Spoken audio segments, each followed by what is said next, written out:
Hello everybody, my name's Novi and welcome back to the channel. Secondary championships, or mid-card championships, are the backbone of professional wrestling's history. They'll never really have the prominence a world title naturally does, nor will they have the prestige either, but they're supposed to be stabilizing. They're supposed to be something you use to elevate talent upwards, and through that, they can work themselves into being just as prominent as a world title in their own way. I think back to the TNT Championship when it was first introduced, where it felt like a true secondary title. It was held by a main eventer in Cody Rhodes to start. It was used to bring new faces into the company like Eddie Kingston through the Open Challenge, and then ultimately used to cement Brody Lee after he destroyed Cody to win it. Then just a little bit after that, when Cody won the belt back from Brody, it was used to firmly cement a young star in Darby Allin as a top guy, which is a status he's maintained since that moment, proving its effectiveness. However, the issue with mid-card championships is that they're easier to play around with. I mentioned earlier that they don't have that prestige a world title does,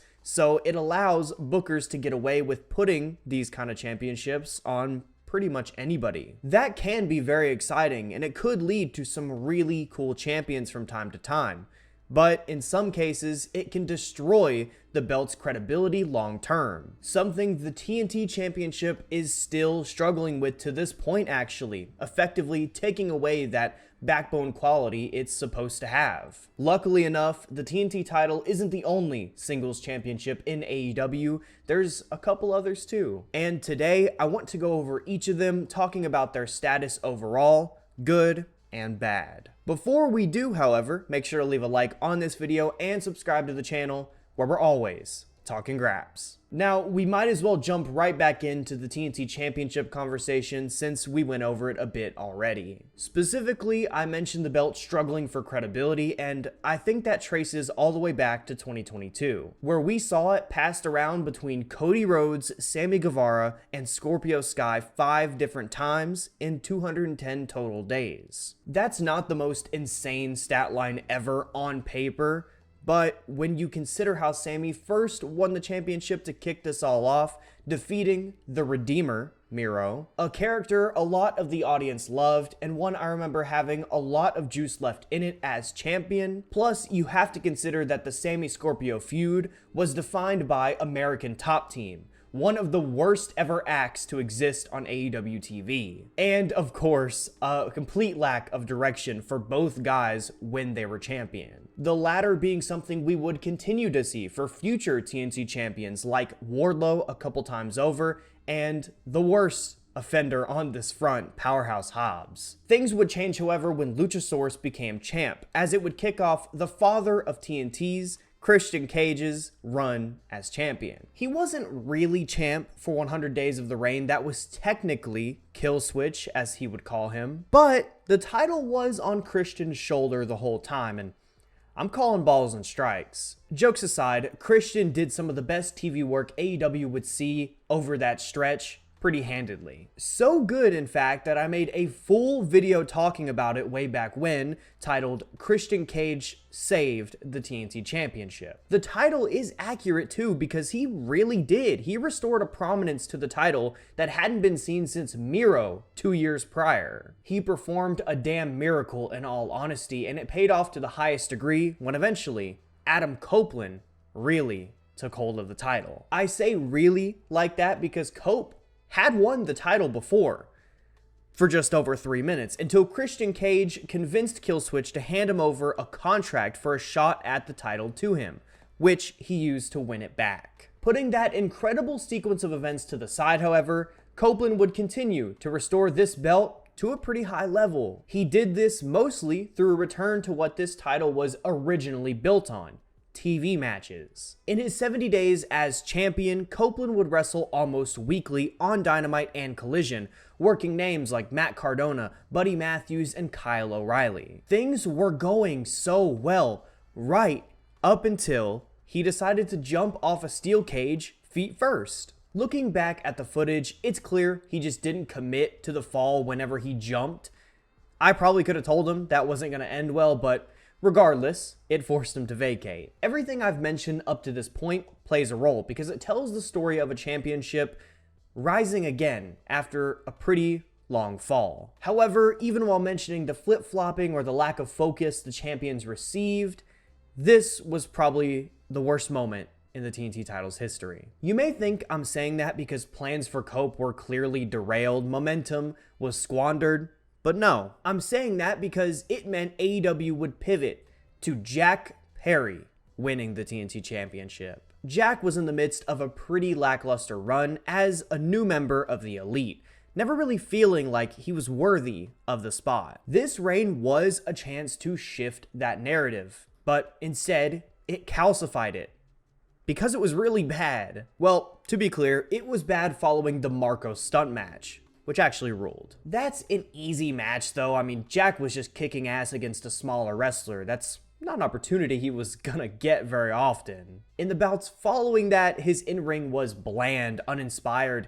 He never really could figure out how to work as a heel, how to maintain his charisma while being a bad guy. People point to him not doing flips anymore, so much it may seem like a joke, but it's not. You could still wrestle that style while being a good heel. Ricochet is doing it right now, Jack never could. Keep in mind that this reign I'm shitting all over lasted 146 days. A lot for a TV championship. And the payoff to this extended reign just wasn't satisfying at all, as Daniel Garcia would win the title in another boring match for Jack, stuck between 4 singles matches before and 3 after on Full Gear 2024, leading the moment to be as lost in the shuffle as it could possibly be. That's not entirely their fault, but it's obviously not the best start for Danny with this championship. But he had finally won a title. That was something you could be excited for, until he, at least for my taste, had his own boring ass matches throughout his 134-day reign. And not just that, like the Jack Perry reign before, he felt directionless as champion, with almost nothing substantial given to him throughout the entire course of the reign, up until a 3-match series with Adam Cole that I actually thought was pretty decent stuff. Adam Cole would in fact win that 3-match series, becoming TNT champion a month and a half ago, give or take. And that's where we sit today. Considering that Adam hasn't defended the belt in over a month, I think it's fair to say we're still as directionless as ever too. This championship used to have a main event status to it. It broke free of that TV championship label. Stars like Cody Rhodes, Darby Allin, Samoa Joe, Christian Cage, Adam Copeland used to hold this championship when it mattered the most. All of those guys had a certain X factor to them that elevated the title when it was around their waist. One I don't think Adam Cole has. All love to Adam Cole, who is still a big star, but he just can't go like that anymore. So while I did think it was time to move the championship away from DG, I don't want Adam's reign to be anything more than transitional. Not only because I don't see any point in it being more, but also because I think there's someone doing the best work of his career that deserves to be rewarded, who can, for sure, get the most out of weekly title defenses. I'm talking about the man with no hair, Ricochet. There's an easy story to tell with him and Cole. He feels like a main event guy on top of that. I mean, everything's just kind of coming together. So that's the route I'd take to get this championship back on track, to get it back to a point where it's top of mind in terms of AEW fans' interest. Next, I want to move over to the TBS Championship, as this one has the easiest path to navigate when it comes to its standing in AEW right now. I say that because I'm pretty positive about it, and have been for a minute. That's mostly due to the current champion, Mercedes Moné, which sounds very odd to say, adding the S to the end of Monet, but her in-ring work over the last 6 months or so. Where over that stretch, we've seen her face Chris Statlander at Full Gear, my 3rd favorite women's match overall last year, Chris Statlander a 2nd time at World's End, Momo Watanabe at Revolution, and a multitude of great TV defenses to boot. As she approaches 1 full year as champion next week, Mercedes sits as one of the best women's wrestlers in the world right now. And for me personally, I don't want a title built up through that degree of excellence to be lost to another champion in Toni Storm. That seems like a very possible and even the most likely direction they're taking heading into All In, and I just don't agree with it. But since it's not confirmed as of right now, we'll leave that there. And if it does end up happening, you'll for sure see a full video about it on this channel. So without having that conversation right now, all I can say is that I'm very happy with Mercedes' run as TBS champion, as it feels bigger and more prominent than it ever has before. Next, I think it's best we tackle a title that seems to have a future written in stone: the International Championship. This belt right here is easily the best booked men's singles championship right now.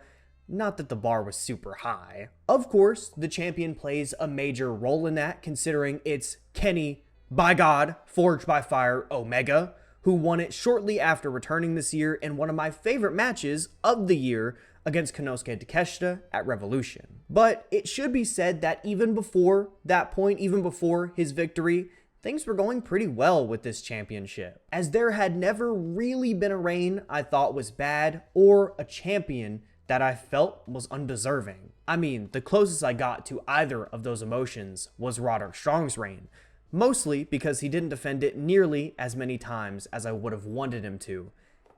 That kind of leans more underwhelming though. Additionally though, I feel like this title has maintained a main event status more so than any of the belts we've talked about today. It helps that Konosuke Takeshita, Will Ospreay, and MJF were the three champions before Kenny Omega, but still, the defenses of this belt have a certain level of importance and grandeur that feels so different, which leads me to what I think the future direction of the International Championship should be, which is to turn it into a World Championship. I know some of you may be alarmed to hear me say I want a second World Championship in AEW, but I feel like now's the time. There's a logjam of stars all vying for the current World Championship you could slot in. Its history is on a world titles level, and the how when it comes to making this official is actually pretty easy. Considering that if we look across to who holds the only Midcard championship we haven't talked about yet, the Continental Championship, the match writes itself. Kenny Omega and Kazuchika Okada, one of the most legendary pairings in our sport's history, having some of the best matches in professional wrestling's history, coming together once again. Not just for the first time outside of a New Japan ring, not just for AEW's biggest show of the year, but to crown a brand new world champion. That sends shivers down my spine, mostly because I'm gonna be there,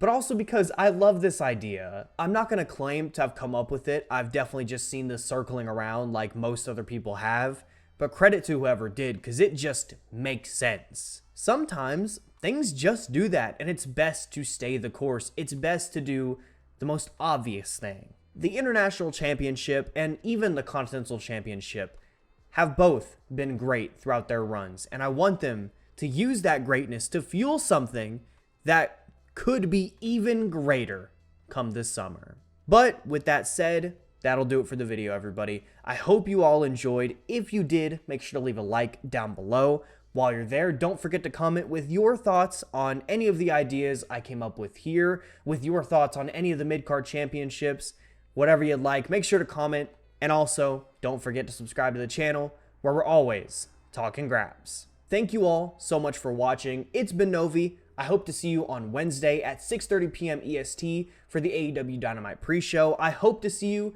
next Saturday for a brand new video on the channel. Much love to each and every one of you. Be well, stay safe, and have a good one. Peace.